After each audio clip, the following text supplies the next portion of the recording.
guys, welcome back to my channel. So I am a mom of 5 and today I have one of my babies with me because that is the only way I can film videos. But I wanted to get out a video out to you guys because it is school year is ending right now and you might be considering your options of homeschooling next year. So there's 7 things that I kind of want to recommend to you or wish kind of someone would tell you or tell me before I start homeschooling. So I'm gonna start off. I have a list right here and I wrote it down because mom brain is a really real thing and I need a list in order to keep me on track. So the first one I really wish someone would have told me before I start homeschooling is to get into some kind of community. And if you don't have a community in your area, maybe get on Facebook groups.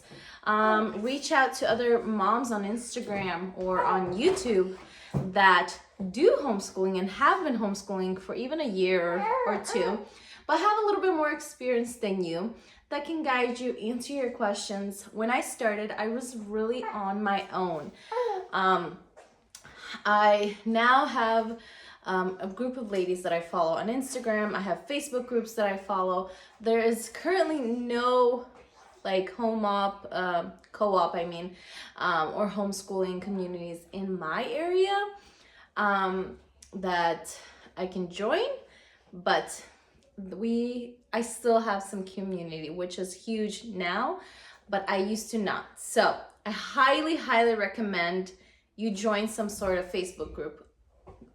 Reach out in your church, see if anyone homeschools and chat with them.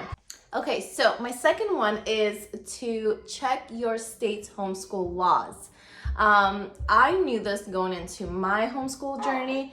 I checked my state's laws. It is very simple to find them. You can just Google your state and your homeschool laws. That's basically it. But I see a lot of folks going into their homeschool journey without knowing anything, or they're not even aware that there's homeschool laws. Yeah. So highly recommend, see if you're, for example, my state requires testing in 3rd and 5th grade, I believe, and so on. So when that year comes up, I have to take my children in for state testing. Otherwise, I'm gonna have issues with the state and I don't wanna do that. Okay, this is something I want every mom to know, and I'm so passionate about this, is that you can put your own curriculum together. I want to just like scream it to all the moms out there because they get so intimidated by this whole boxed up curriculum that sometimes has so much workbook, so much reading that the kid, it just doesn't work for that specific kid. For some kids, it's wonderful. But for me, one of the biggest attractions of homeschool is I get to put my own curriculum together. And it's not as complicated as people make it out to be. You can very much customize it to your child. And I feel like sometimes people don't have the freedom to choose their own curriculum because they're scared. So they just go with a whole set of curriculums, which there's nothing wrong with that. But I do want to tell you that you do have the freedom to completely go a different route and choose a different math curriculum, choose a different reading program. It doesn't have to be all from the same company. And I've seen tremendous benefits in that because then I can cater to my child, which leads me to number 4.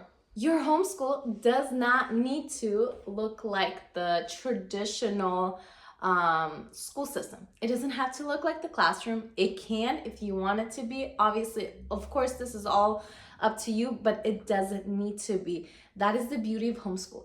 You can choose whatever you want your school to look like, depending on the gifts of you and your talents and the gifts of your child. And this also leads me kind of into your 5th thing that I wish all the homeschooling moms would know, is that your workload really does not need to be a lot. So in early elementary, a child should have about 1 hour to 2 hours of work. For kindergarten, it's like even less. And then as you move on in elementary, from 2 hours to 3 to 4 sometimes. But honestly, 4 is already doing it for an elementary. School is very light. It's not like the traditional school system where the kids are in school for 8 hours. We knock out our school sometimes in an hour, sometimes in an hour and a half or 2, depending how motivated my son is and how fast he wants to go play Legos, honestly. And those, we go through our core subjects, so our reading, math, and writing. And then we have all our electives. We loop our subjects, so whatever is for that day, history, geography, we get that in. And that all takes us very little time. There's no need to burden yourself and burden your children with hours upon hours of bookwork. Okay, and number 6 is what I wish that most parents would know before considering homeschool, is that there is a lot. I cannot emphasize how much free resources we have nowadays. To just preface, most of my daughter's kindergarten curriculum was actually free off of online. If you want me to create a video on free resources, I would like to do that if you want to. If that's something you're interested, just comment down below. But there's so much free resources. It's just a matter of taking a little bit of time and researching exactly what you need. Okay, first of all, biggest one is YouTube. There's so much great resource on YouTube for us as mom and for our children. But then just using the internet to find printables, and there's free curriculums for our children. There's just so much, and I can't even begin to start right now in this video. And utilizing library resources. Sometimes your community puts off free tours, free museum tours, and just there's so much things you can do. And number 7 is what I wish every new parent that is trying to homeschool, or if you're a new homeschooling mama, is don't be afraid to ditch a curriculum. If it's not working for you, it's okay for you to switch it out. Woo, my hair, are you pulling my hair? She was pulling my hair, so we had to fix that. What I was saying is that if you picked a curriculum in the beginning of the year because you're new and not an experienced and really don't know what your child's learning style is and what your teaching style is, it is totally okay to switch it. I know it sucks. I know you've paid a lot of money. Trust me, I've been down that route and it sucks. It truly does. But your child and you are going to thank yourselves in the future. I had a math curriculum that was just, my son was just stuck at, and it was constantly just a hassle getting him to do the work.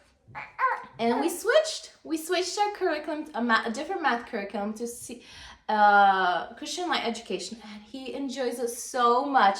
And I don't have a hassle of hassling him to get his math work done. He just gets it done super quick, and that's it. And that could have been a whole struggle for the rest of this year if I didn't switch it mid, or actually I switched in the beginning, a few months into our school year.